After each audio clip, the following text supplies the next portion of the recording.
नमस्कार, किसान समाचार में आप सभी का स्वागत है। मैं हूं संतोष चौधरी। चलिए सबसे पहले शुरुआत करते हैं मुख्य समाचारों के साथ। प्रधानमंत्री नरेंद्र मोदी उत्तर प्रदेश में प्रधानमंत्री ग्रामीण आवास योजना के तहत 6 लाख से ज्यादा लाभार्थियों को दी वित्तीय सहायता। वीडियो कॉन्फ्रेंसिंग के जरिए हुआ कार्यक्रम। प्रधानमंत्री ने कहा कि सभी के लिए आवास का लक्ष्य पूरा करने की दिशा में यह है बेहतर कदम।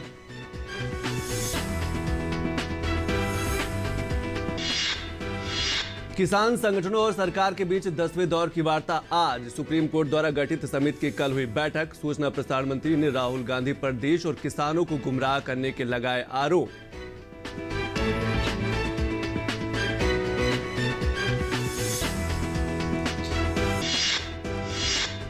कृषि एवं किसान कल्याण मंत्रालय की तरफ से जारी है खरीफ सीजन में एमएसपी पर खरीदी। खरीफ विपणन सीजन 2020-21 के दौरान न्यूनतम समर्थन मूल्य पर खरीद जारी। न्यूनतम समर्थन मूल्य पर खरीदी से देश भर के किसानों को हो रहा है लाभ।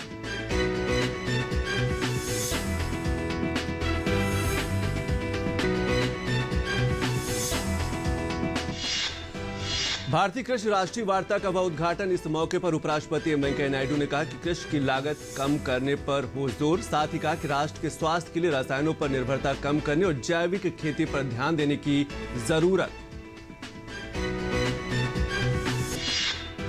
और देश भर में श्रद्धा, भक्ति और उल्लास के साथ आज मनाई जा रही सिखों के 10वें गुरु गोविंद सिंह की 354वीं जयंती। आज के दिन देश गुरु गोविंद सिंह के साहस, पराक्रम और अध्यात्म के आदर्शों को कर रहा है याद। देश भर में गुरुद्वारों में भक्तों की उमड़ी है भीड़।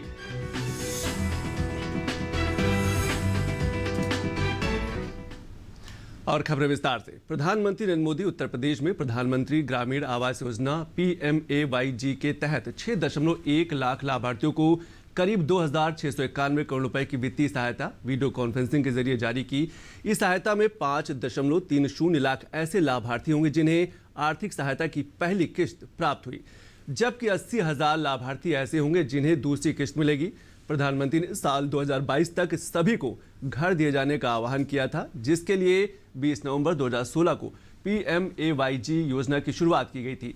इस योजना के तहत अब तक 1.26 करोड़ घर पहले ही बनाए जा चुके हैं। PMAYG के अंतर्गत मैदानी इलाकों में प्रत्येक लाभार्थी को घर बनाने के लिए 1.20 लाख रुपए, जबकि पहाड़ी क्षेत्र और दुर्गम इलाकों के लोगों के लिए 1.30 लाख की आर्थिक सहायता दी जाती है। PMAYG के लाभार्थियों को घर के अलावा महात्मा गांधी राष्ट्रीय ग्रामीण रोजगार गारंटी योजना के अंतर्गत अकुशल कामगार श्रेणी के तहत भी मदद दी जाती है। इस योजना ने देश के गांवों की तस्वीर बदलनी शुरू कर दी है। इस योजना के साथ करोड़ों लोगों की उम्मीद जुड़ी है, उनके सपने जुड़े हुए हैं। प्रधानमंत्री आवास योजना ने गरीब से गरीब को भी ये विश्वास दिलाया है कि हां, आज नहीं तो कल मेरा भी अपना घर हो सकता है। प्रधानमंत्री ने कहा कि अब आत्मनिर्भर भारत का सपना पूरा हो रहा है। आत्मनिर्भर भारत का सीधा संबंध देश के नागरिकों के आत्मविश्वास से है। और घर एक ऐसी व्यवस्था है, एक ऐसा सम्मानजनक तोहफा है जो इंसान का आत्मविश्वास कई गुना बढ़ा देती है। अगर अपना घर होता है, एक निश्चिंतता होती है। उसे लगता है कि जीवन में कुछ ऊपर नीचे हो भी गया तो भी ये घर रहेगा, मदद करने के लिए काम आएगा। पीएम द्वारा प्रधानमंत्री आवास योजना ग्रामीण के लाभार्थियों के लिए सहायता राशि जारी करने पर कृषि मंत्री नरेंद्र सिंह तोमर ने कहा कि ग्रामीण विकास मंत्रालय इस वर्ष 2 लाख करोड़ रुपए खर्च कर रहा है। मनरेगा का बजट 61,000 करोड़ रुपए होता था। पीएम ने इसे 1,11,500 करोड़ रुपए कर दिया है। उन्होंने कहा कि प्रधानमंत्री नरेंद्र मोदी के नेतृत्व में ग्रामीण विकास में तेजी से काम किए जा रहे हैं। लगातार प्रधानमंत्री जी की यह कोशिश है कि ग्रामीण आजीविका परियोजना के माध्यम से देश की लाखों लाख बहनों को आजीविका के अवसर मिले, ग्रामीण क्षेत्र को अधोसंरचना मिले, ग्रामीण क्षेत्र में लोगों का जीवन जीना सुगम हो, रोजगार के अवसर प्रारंभ हो। इस दृष्टि से प्रधानमंत्री नरेंद्र मोदी जी के नेतृत्व में ग्रामीण विकास मंत्रालय बहुत तेजी के साथ काम कर रहा है। किसान संगठनों और सरकार के बीच आज 10वें दौर की वार्ता प्रस्तावित है। दिल्ली की सीमाओं पर आंदोलन करने वाले कुछ किसान संगठनों और सरकार के बीच बातचीत और संवाद का दौर लगातार जारी है। हालांकि पिछले कई बैठकों में दोनों पक्षों में कई महत्वपूर्ण मुद्दों पर सहमति नहीं बन पाई है। देखते हैं यह खास रिपोर्ट। एक तरफ जहां किसान संगठनों के साथ लगातार बातचीत की जा रही है, वहीं कांग्रेस इस पर राजनीतिक रोटियां सेकने की तैयारी में है, जिस पर केंद्रीय मंत्री और भाजपा के वरिष्ठ नेता प्रकाश जावड़ेकर ने पलटवार किया। उन्होंने कहा कि सरकार और किसान की वार्ता सफल हो, ये कांग्रेस कतई नहीं चाहती। कांग्रेस नहीं चाहती कि किसान के समस्या का समाधान हो। सरकार और किसान की वार्ता सफल हो और इसलिए वो विरोध अवरोध ये नीति अपनाते हैं। केंद्रीय मंत्री ने आरोप लगाया कि कांग्रेस की 50 साल की विनाशकारी नीति के चलते किसान गरीब रहा। उन्होंने कहा कि किसानों की उपज का कभी भी उचित मूल्य नहीं दिया गया। आज देश का किसान अगर गरीब रहा तो किनके नीति के चलते गरीब रहा? 50 साल कांग्रेस ने जो विनाशकारी अर्थनीति चलाई उसके कारण किसान गरीब हुआ, उसके उपज का कभी मूल्य नहीं दिया। किसान संगठन के नेताओं का भी कहना है कि सरकार और उनके बीच जो भी मुद्दे बचे हैं उनका समाधान बातचीत के जरिए ही होगा। देखो, सरकार ने ये मानना है कि हम बातचीत से ही इसका समाधान निकाल लें और किसान ने भी यही मानना है कि हम सरकार के साथ ही बातचीत से इसका समाधान निकलेगा। इस बीच मंगलवार को सुप्रीम कोर्ट द्वारा गठित कमेटी के सदस्यों की पहली बैठक हुई। सदस्यों की अगली बैठक गुरुवार को होगी। कमेटी के सदस्य किसान संगठनों और सरकार के प्रतिनिधियों के अलावा कृषि क्षेत्र से जुड़े लोगों के विचार जानकर 2 महीने के भीतर सुप्रीम कोर्ट को रिपोर्ट सौंपेंगे। सिर्फ फार्मर्स ऑर्गेनाइजेशंस ही नहीं, बल्कि जो भी स्टेक होल्डर्स है उन्हें किस तरह के बदलाव चाहिए या नहीं चाहिए, या उनको कानून पूरी तरह से रद्द करना चाहते हैं, जो भी उनका स्टेटमेंट है हमें उनसे सुनना है और उनको सुनने के बाद ये कमेटी अपना रिपोर्ट ऑनरेबल सुप्रीम कोर्ट को पेश करेगी। कृषि कानूनों का कुछ किसान संगठन विरोध भी कर रहे हैं। वहीं तमाम ऐसे भी किसान संगठन हैं जो कृषि कानूनों का समर्थन लगातार कर रहे हैं। उनका मानना है कि सरकार द्वारा लाए गए कृषि कानून से उन्हें अपनी फसल का वाजिब दाम मिल पाएगा।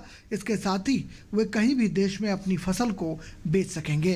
कमेटी के तीनों सदस्यों का मानना है कि वो आंदोलनकारी किसानों के साथ साथ सरकार से सतत संवाद करने के अलावा देश भर में जो कृषि से जुड़े स्टेक होल्डर्स हैं उनसे भी वार्ता करके उनके विचार जानेंगे और 2 महीने में सुप्रीम कोर्ट को अपनी रिपोर्ट सौंपेंगे। मेरे सहयोगी कैमरामैन अनिल के साथ मोपी यादव, डीडी न्यूज, दिल्ली। और किसान संगठनों द्वारा 26 जनवरी को गणतंत्र दिवस के मौके पर ट्रैक्टर मार्च निकालने को लेकर सुप्रीम कोर्ट में आज सुनवाई हुई। सुप्रीम कोर्ट ने कहा कि दिल्ली में प्रवेश का सवाल कानून व्यवस्था का विषय है और दिल्ली में कौन आएगा या नहीं इसे दिल्ली पुलिस को तय करना है। केंद्र सरकार द्वारा लाए गए कृषि सुधार कानूनों के संदर्भ में सुप्रीम कोर्ट द्वारा गठित कमेटी के एक अन्य सदस्य और अर्थशास्त्री प्रमोद जोशी ने कहा है कि कमेटी का लक्ष्य कृषि क्षेत्र से जुड़े सभी पक्षों के विचार और अभिमत लेकर एक निष्पक्ष रिपोर्ट में सर्वोच्च न्यायालय को 2 माह के भीतर सौंपना है। इस मसले पर प्रमोद जोशी से बात की हमारे संवाददाता ओपी यादव ने। कृषि सुधार कानूनों के संदर्भ में केंद्र सरकार द्वारा बनाई गई कमेटी के सदस्य डॉक्टर प्रमोद जोशी हमारे साथ मौजूद है। जोशी जी अर्थशास्त्री हैं और कृषि के मामले में बेहतरीन जानकारी रखते हैं। आइए जानते हैं इनको किस तरह ये काम करेंगे। कमेटी सर कितने दिन की रिपोर्ट है और कितने दिन में कैसे काम करेंगे? सर हमको जो है माननीय सुप्रीम कोर्ट ने 2 महीने का समय दिया है कि जिस दिन जजमेंट आया था उन्होंने कहा था कि पहली बैठक 10 दिन के अंदर हो जानी चाहिए और उसके 2 महीने के अंदर हमको रिपोर्ट सबमिट करनी है सरकार को, माननीय सुप्रीम कोर्ट को। तो उसके लिए हमने अपनी रणनीति तैयार की है, अपनी स्ट्रेटेजी तैयार की है, किस तरह से हम लोग जो किसान लोग हैं, दूसरे स्टेक होल्डर्स हैं, गवर्नमेंट नॉमिनीज़ हैं, चाहे वो स्टेट के हो चाहे सेंट्रल गवर्नमेंट के हों, फार्मर प्रोड्यूसर ऑर्गेनाइजेशंस हैं, एफपीओज हैं, उनसे हम लोग कांटेक्ट करेंगे। पूरे देश के किसानों से हमको कंसल्ट करना है और उनके जो सुझाव हैं और उनके जो सजेशंस हैं उसको हमें डॉक्यूमेंट करके माननीय सुप्रीम कोर्ट को देना है। देश की 65% से भी अधिक आबादी कृषि पर निर्भर है। जाहिर सी बात है, जिम्मेदारी आपके पास बहुत बड़ी है।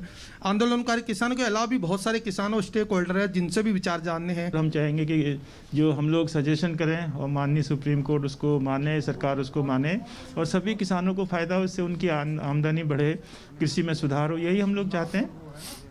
सर, जो किसान हैं कमेटी में विश्वास नहीं कर रहे या सहयोग नहीं कर पा रहे हैं, उनसे आप किस तरह कोऑर्डिनेट करेंगे? तो हम लोग मनाएंगे, हम उनसे बात करेंगे, मनाने की कोशिश करेंगे उन लोगों से और देखेंगे अपनी स्ट्रेटेजी क्या होती है, किस तरह से उन लोगों से बात कर सकते हैं। हम लोग यही उनसे विनती करेंगे कि हमसे मिलें। सरकार से नहीं मिलना चाहते हैं तो ना मिलें, लेकिन हम लोग तो सरकार नहीं है, हम लोग तो सुप्रीम कोर्ट के नॉमिनी हैं और हम लोग से बात करके अपने सुझाव दें हमें, और जिससे हम उनके सुझावों को माननीय सुप्रीम कोर्ट तक पहुंचा सकें, जिससे उसको इम्प्लीमेंट होने में आसानी हो सके। तो ये तो सुप्रीम कोर्ट द्वारा कृषि सुधार कानूनों के संदर्भ में गठित की कमेटी के सदस्य और अर्थशास्त्री प्रोफेसर प्रमोद जोशी, जिनका मानना है कि 2 महीने का उनको समय मिला है। इन 2 महीने में वो न केवल सरकार से बल्कि आंदोलनकारी किसानों के साथ साथ देश भर से जुड़े कृषि संगठनों से भी वार्ता और संवाद करेंगे और उनका विचार जानकर सुप्रीम कोर्ट को अपनी रिपोर्ट सौंपेंगे। मेरे सहयोगी कैमरामैन अलित के साथ मैं OP Yadav, DD news, Delhi. और अब बात करेंगे इंडियन एग्रीकल्चर 2030 की, जो इसका कल उद्घाटन केंद्रीय कृषि मंत्री ने किया और इसमें कृषि लागत पर बल दिया गया। उपराष्ट्रपति वेंकैया नायडू ने मंगलवार को भारतीय कृषि की लागत को कम करने पर बल दिया और कहा कि जीरो बजट फार्मिंग की ओर बढ़ना होगा। कृषि को अधिक लाभदायक बनाने पर भी बल दिया गया और कहा गया है कि किसानों की आमदनी बढ़ाना इसके लिए ज़रूरी है कि लागत कम की जाए और जो फायदा है, लाभ है, उसको बढ़ाया जाए। कर्ज माफी और सब्सिडी से किसानों को केवल अस्थायी राहत ही मिल सकती है, यानी कि ये स्थायी नहीं है। आमदनी बढ़ाने की जरूरत है। कृषक समुदाय को आसान शर्त पर ऋण तथा निर्बाध बिजली उपलब्ध कराने पर भी उपराष्ट्रपति जी ने बल दिया। इसके साथ साथ national dialogue Indian agriculture towards 2030 कार्यक्रम को संबोधित करते हुए उपराष्ट्रपति ने महत्वपूर्ण मुद्दे या महत्वपूर्ण बातें कही। खाद्य प्रसंस्करण क्षेत्र में भी संभावनाओं का जो दोहन करने की आवश्यकता है, यानी कि जो फूड प्रोसेसिंग चेन है, उसको और बढ़ाने की जरूरत है। उपराष्ट्रपति ने राष्ट्र के स्वास्थ्य के लिए रसायनों पर निर्भरता कम करने और जैविक खेती को बड़े पैमाने पर अपनाने पर भी बल दिया, ताकि इंसानों का भी स्वास्थ्य अच्छा रहे और जमीन का भी स्वास्थ्य बेहतर होता रहे। नायडू ने कृषि को लाभदायक बनाने के लिए केंद्र और राज्यों दोनों को मिलकर पहल करने का भी आह्वान किया है। उपराष्ट्रपति ने कहा कि किसान असंगठित है और उनकी कोई आवाज नहीं, इसीलिए जरूरी है कि उनकी आवाज उठाई जाए, उनकी आमदनी को बढ़ाया जाए। इसके साथ साथ संसद, राजनीतिक नेता, नीति निर्माता और प्रेस सक्रिय रुख अपनाए। उपराष्ट्रपति ने कहा कि 4 ऐसे लोग हैं, 4 ऐसे संस्थान हैं जो काम कर सकते हैं। कृषि को लाभदायक बनाने में एक क्रांतिकारी बदलाव करना ये समय की मांग है, यानी कि आमदनी बढ़ाने की जरूरत है। भारत एक कृषि प्रधान देश है। इसके साथ साथ ऋण माफी और सब्सिडी किसानों को अस्थायी राहत प्रदान कर सकते हैं, पर ये स्थायी समाधान नहीं हो सकता है। लाभकारी मूल्य सुनिश्चित करने के लिए दीर्घकालिक और अल्पकालिक दोनों उपायों की आवश्यकता पर उपराष्ट्रपति ने बल दिया। नायडू ने खाद्य एवं पोषण सुरक्षा, जलवायु परिवर्तन, कृषि मजदूरों की दशा सुधारने पर भी उन्होंने उनका आह्वान किया और बल दिया कि इनकी भी स्थिति में बदलाव होनी चाहिए। उपराष्ट्रपति ने बड़े पैमाने पर जैविक खेती को बढ़ावा देने का सुझाव दिया है। और अभी वक्त है एक छोटे से ब्रेक का। देखते रहिए किसान समाचार।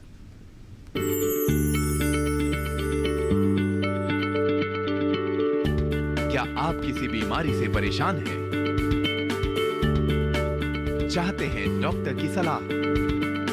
तो हम हैं आपके साथ, बताएंगे आपको जीने की राह।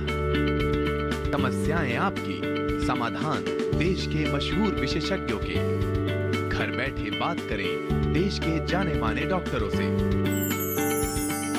हमारे लाइव प्रोग्राम स्वस्थ किसान में हर शनिवार शाम 6 बजे से 7 बजे तक।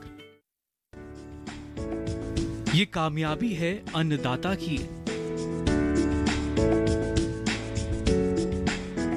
ये कहानी है खेत और खलिहानों की। कैसे करें अपने पशुओं की देखभाल, जानिए गांव-गांव के किसानों का हाल। देखिए गांव किसान, सोमवार से शुक्रवार दोपहर 12 बजे, सिर्फ डीडी किसान पर। बीमारियों से कैसे बचेगी फसल?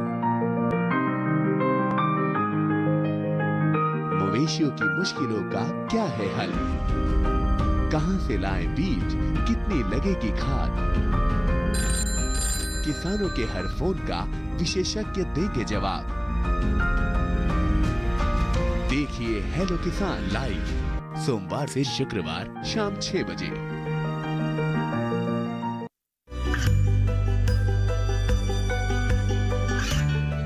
गांवों और पिछड़े क्षेत्रों में सरकारी योजनाओं की जानकारी पहुंचा।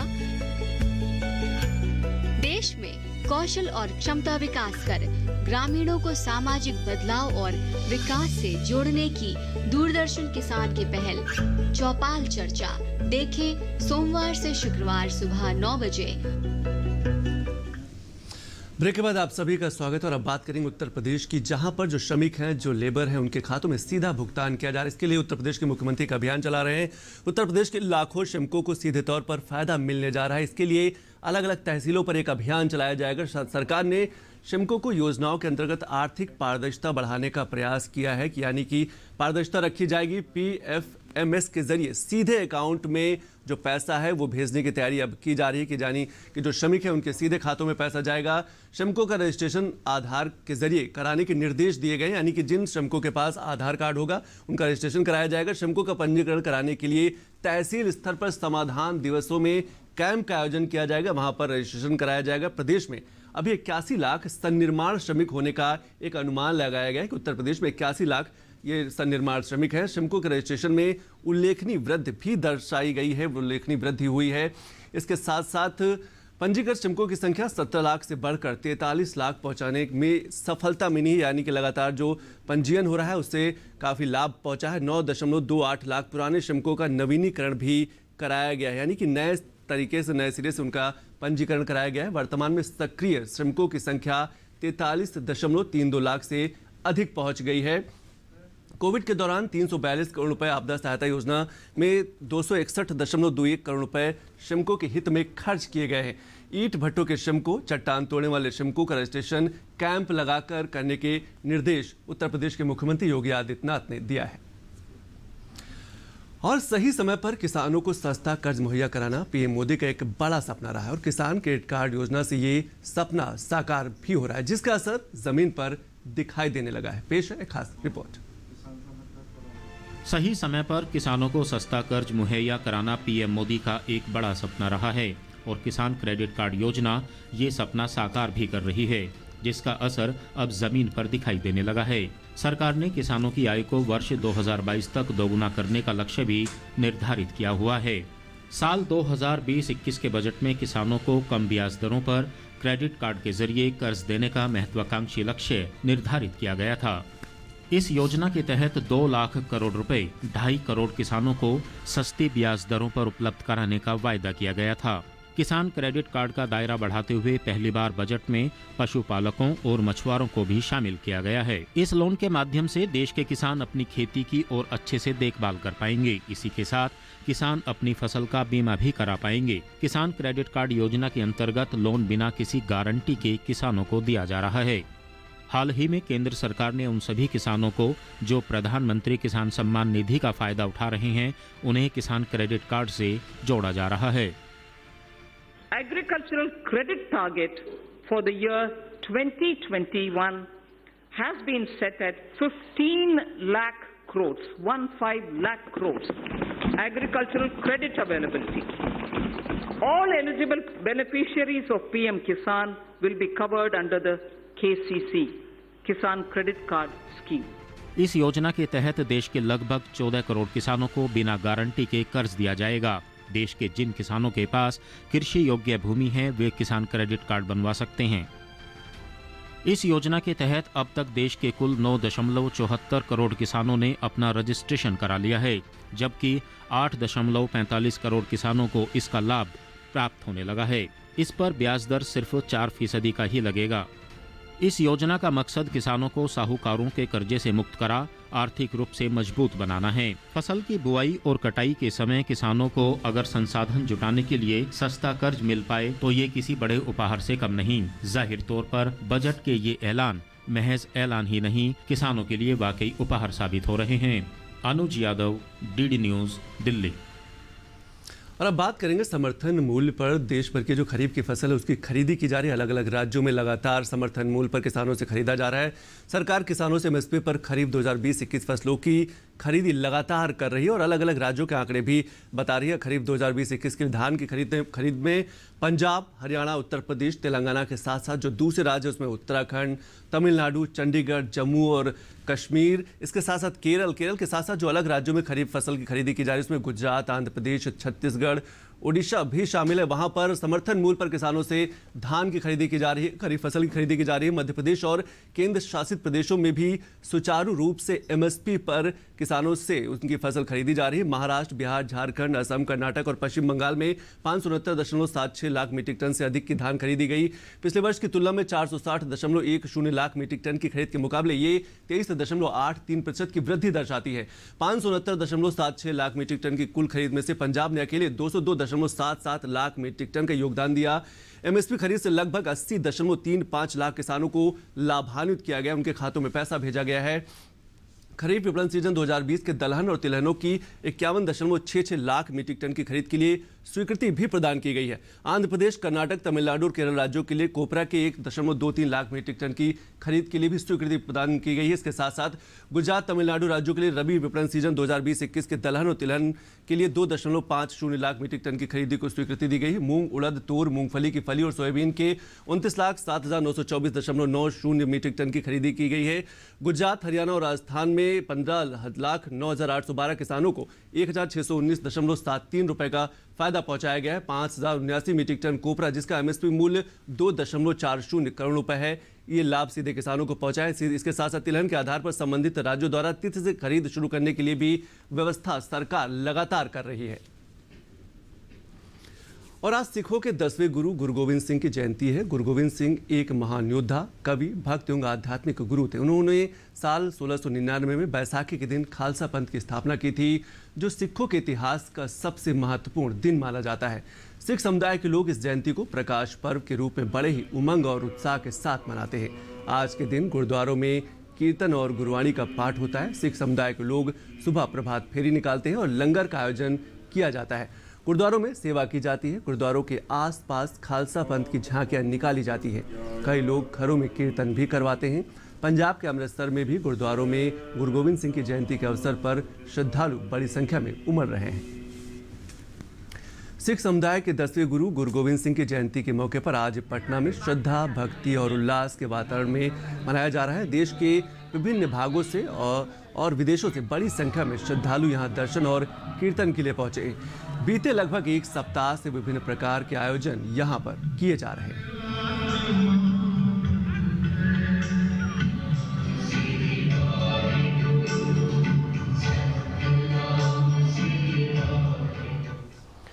इस मौके पर दिल्ली स्थित बंगला साहिब गुरुद्वारे में भी सुबह से श्रद्धालुओं का तांता लगा हुआ है। इस मौके पर गुरुद्वारे के मुख्य ग्रंथी ने कोरोना की वैक्सीन आने पर खुशी प्रकट की। गुरुद्वारे में आए श्रद्धालुओं ने बताया कि पूरी दुनिया में गुरुजी का जन्मदिन पूरी खुशी के साथ मनाया जा रहा है।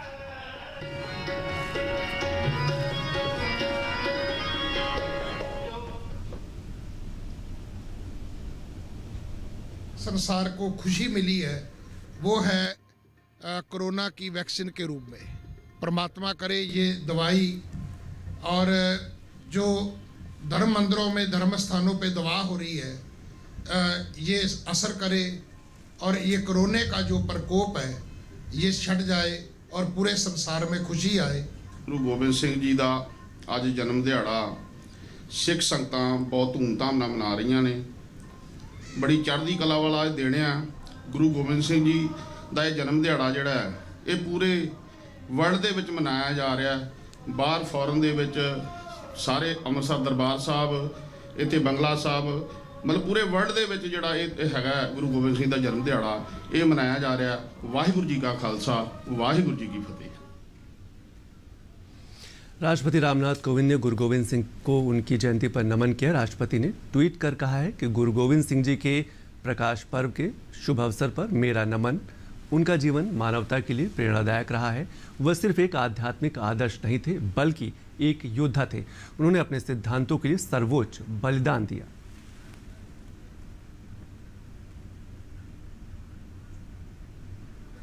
इसके साथ ही प्रधानमंत्री नरेंद्र मोदी ने प्रकाश पर्व के मौके पर गुरु गोविंद सिंह को नमन किया है। प्रधानमंत्री ने अपने ट्वीट में लिखा, मैं श्री गुरु गोविंद सिंह जी को उनके प्रकाश पर्व के पावन अवसर पर नमन करता हूँ। उनका जीवन एक न्यायपूर्ण और समावेशी समाज बनाने के लिए समर्पित था। सिद्धांतों के प्रति उनकी आस्था अटूट थी। हम उनके साहस और बलिदान को भी याद करते हैं। उन्होंने लिखा, गुरु साहिब का मुझ पर विशेष कृपा है कि श्री गुरु गोविंद सिंह जी का 350वां प्रकाश पर्व हमारी सरकार के कार्यकाल में हुआ था। मुझे पटना में हुए भव्य समारोह की याद है, जहां मुझे जाने और अपने सम्मान का भुगतान करने का अवसर मिला। तो किसान समाचार में आज बस इतना ही। नमस्कार।